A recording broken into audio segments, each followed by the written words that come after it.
नमस्कार, मी तेश बाळकृष्णाजी कराय, संचालक Phoenix career development academy Wardha, bullet चालू घडामोडी या पुस्तकाचे लेखक. आपल्या सर्वांचे स्वागत करतो फिनिक्स अकॅडमी वर्धा या आपल्या यूट्यूब चॅनल आणि फेसबुक पेजच्या लाईव्हवरून.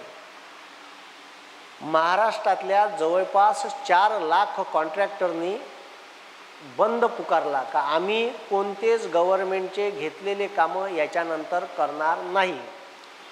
तर काऊन करणार नाही, का कारण आहे तर वेगवेगळ्या डिपार्टमेंट म्हणजे PWD म्हणजे सार्वजनिक बांधकाम विभाग, सार्वजनिक बांधकाम विभाग नगर परिषद, सार्वजनिक बांधकाम विभाग जिल्हा परिषद आणि PWD विभाग म्हणजे बांधकाम विभाग, ठीक आहे, सार्वजनिक बांधकाम, अशा वेगवेगळ्या डिपार्टमेंटचे 90,000 करोड रुपये कॉन्ट्रॅक्टरचे थकून आहे.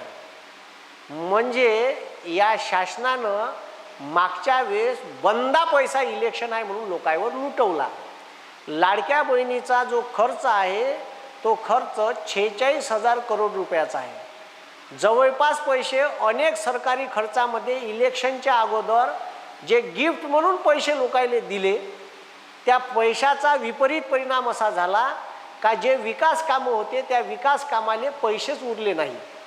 आणि म्हणून मग आता पैसे उरले नाही तर तिजोरीतच पैसे नाही, ठीक आहे, घड्यातच आहे नाही, तर पैसे ओंजळीत येईन कुठून, ह्या प्रश्न आहे. तिजोरीत पैसे नाही आहे तर लोकांना पैसे देता कुठून येईल, हा सगळ्यात मोठा प्रश्न आहे. आणि म्हणून तिजोरीतलेच पैसे संपले.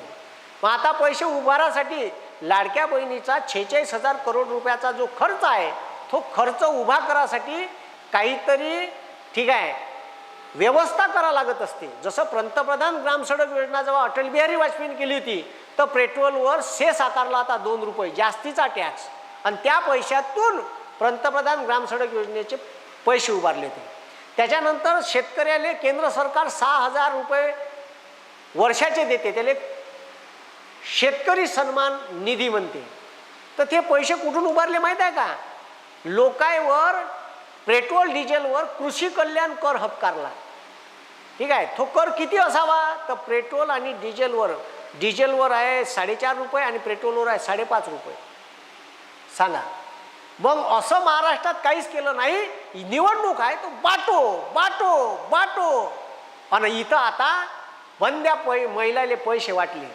बरं, पैसे तर वाटले, आता त्याच्यातल्या 5 लाख महिला एका महिन्यात गहाळ केल्या अटी व शर्तीच्या पूर्ततेसाठी. 5 लाख महिलाने पुढच्या महिन्यापासून अजिबात पैसे येणार नाही. आणि मग ठीक आहे, हे जे सरकार म्हणे का आम्ही काही अटी शर्ती नाही लावू, सगळ्या महिलांना पैसे देऊ. मग आता 5 लाख महिला यायनं काटल्या आणि त्या महिलाकडून पैसे परत नाही घेणार आहे. आता तुम्ही पैसे गिसे परत नका करू, भेटले तर भेटले, ते मतदानाचे तुम्हाला दिलेले पैसे आहे असं सरकार कदाचित म्हणू शकते. आणि त्याच्यासाठी 450 करोड रुपये शासनाले भूदंड सोसावा लागणार आहे. पण हे जे सध्या सरकारी कॉन्ट्रॅक्टरांना बिचाऱ्यानं आता, ठीक आहे, संप केला. रस्ते खराब आहे तर आपण दोष कोणाले? कॉन्ट्रॅक्टर बदमाश आहे, यानं पैसे खाल्ले सर. अबे तो स्थानिक आमदाराले वाटते 10%, पालकमंत्र्याले वाटते 5%, त्याच्यानंतर अधिकाऱ्याले, वेगवेगळ्या अधिकाऱ्याले जो त्याले काम देते त्याले द्या लागते 5%, ठीक आहे. त्याच्यानंतर मदतला खाते 5%, जो चेक काढते तो खाते 5%, त्याच्यानंतर बिलो द्या लागते जो सगळ्यात कमी रेट देईन रस्त्याचे बांधकामाचे नाली बांधकामाचे त्याले टेंडर भेटत असते, तो पहिलेच बिलो देते. त्याच्यात बिलो देऊन 20% बिलो देऊन म्हणजे कामाच्या किमतीच्या 20% बिलो देऊन 40-50% मधातले गल्लुऱ्या आमदार मंत्री आणि अधिकारी खाते. पुऱ्या PWD डिपार्टमेंटमध्ये तसंच आहे. यायनं म्हणाव का खात नाही. आणि मग उरते त्याच्यापाशी 40%. म्हणजे ज्या रोडले 100 रुपये लावायला पाहिजे तो 40 रुपयात बांधते. का भेंड बांधणार आहे बे तो? पुरा बोगस रस्ता बांधते. मग आणि मग तुम्ही त्याच्या विरोधात कंप्लेंट करता अधिकाऱ्याला. त्या अधिकाऱ्यांना बी गल्लुऱ्या खाल्ला राहते. मी असं नाही म्हणत का प्रत्येक अधिकारी असा आहे, पण सर्रास, ठीक आहे, जवळपास या डिपार्टमेंटमध्ये असे प्रोग्राम पर्सेंटेजनं ठरून आहे. आणि म्हणून तो क्वालिटी रस्ता बनू नाही शकत. मग आता त्यानं संप केला तर तुम्ही काम करा, नाही तर तुमच्यावर पर डे प्रमाणे फाईन आणतो, असे त्याने नोटीस इश्यू केली आहे. बिचारे मायापाशी आले, मला त्यानं समस्या सांगितल्या, जास्त लोक आले नाही. ठीक आहे, त्याला वाटलं का ह्या मास्तर आपलंच गिपलंच नाव घेईन व्हिडिओत. ठीक आहे, तर मी काही त्याचं नाव घेणार नाही आहे, त्याचं नाव घेऊन का करायचं आहे. ठीक आहे, ते या देशासाठी सेवा देऊन राहिले, पण त्याला त्याच्या कमाईचे पैसे भेटत नाही आणि याच्यापाशी काही पैशाचं झाड आहे नाही आणि 2 नंबरचे पैसे आहे नाही. हे कामातून वाचलेले पैसे, त्याच्यातले तर अर्धे वाटाच लागते. मग का तो घंट्या रस्ता बांधणार आहे, का नाल्या बांधणार आहे सुद्या क्वालिटीच्या. बिलो 60%. ठीक आहे, 20% रस्ता घेते आणि 40% वाटण्यात जाते, 60% असेच गेले. 40%त का भेंडर रस्ता नाल्या होईल, तुम्ही काही विचार करू नका. आणि त्याच्यावर आता संपाची वेळ आली आहे.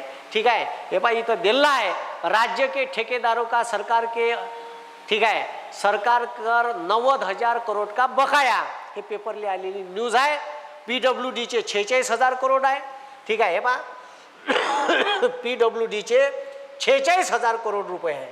मग त्याच्यानंतर जलजीवन मिशनचे 18,000 करोड आहे, ग्रामीण विकासचे 8,600 करोड आहे, सिंचाई विभागाचे 19,700 करोड आहे आणि शहर विकासचे 17,000 करोड रुपये थकीत आहे. समजलं का. एवढ्याले पैसे त्याचे थकीत आहे म्हणून त्यानं आंदोलन केलं. ठीक आहे, तर राज्य सरकार के PWD के मंत्री शिवेंद्र सिंह भोसले ने काय म्हणते की हम इनको पैसे देंगे. आता का भेंड पैसे देणार आहे, कुठून आणत. तुम्ही इतक्या लवकर यायचं पेमेंट करू शकता का, तिजोरीत तेवढे पैसे आहे का, असं तर मग द्या.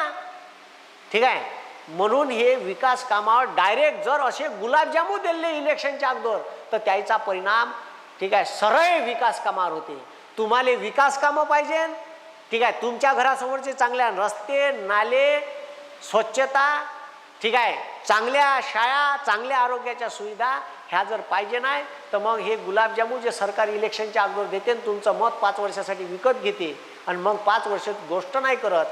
ठीक आहे, तर मग असंच आहे. ओबीसीच्या पोट्याचे पैसे द्यायला शासनापाशी पैसे नाही, हॉस्टेल चालू करून दिले आणि ओबीसीच्या पोट्याला जेवासाठी 5,100 रुपये द्यायची योजना आहे. एकाही पोट्याचे 1 रुपये आला नाही. ठीक आहे, आता मग ते 2 महिन्याचे पैसे घ्या, पैसे 5 महिन्याचे थकीत आहे, पैसेच नाही आहे गव्हर्नमेंटपाशी, म्हणून सर्व प्रोग्राम थांबवून टाकले आहे आणि कोणाच्या पायात कोणाचं फेटर नाही. अजित पवार तिकडं वरते, एकनाथ शिंदे काही बोलूनच नाही राहिला आणि देवेंद्र बापू एकटाच आपला निर्णय घेऊन राहिला. आता लोकांना समजायचं का, हा प्रश्न आहे. तुमचं महायुती सरकार आलं पण एकामेकाचं खेटर एकामेकाच्या पायात आहे का नाही हे पहा आणि आमच्या लोकांना न्याय द्या, एवढीच अपेक्षा आम्ही तुमच्याकडून करतो. आणि या लोकांच्या आंदोलनाला मी पाठिंबा देतो. यायचे पैसे लवकरात लवकर भेटायला पाहिजे. यायनं बिचाऱ्यानं त्या कामासाठी पैसे लावले आहे आणि आता त्याला पैशाची अडचण असन म्हणून त्यानं आंदोलन केलं. त्याचं का चुकलं, शाळेत ते हक्काचा पैसा मागून राहिले. शासनानं लवकरात लवकर त्याचा पैसा द्यावा आणि त्यांना न्याय द्यावा एवढीच विनंती करतो. थांबतो. धन्यवाद. जय हिंद, जय महाराष्ट्र.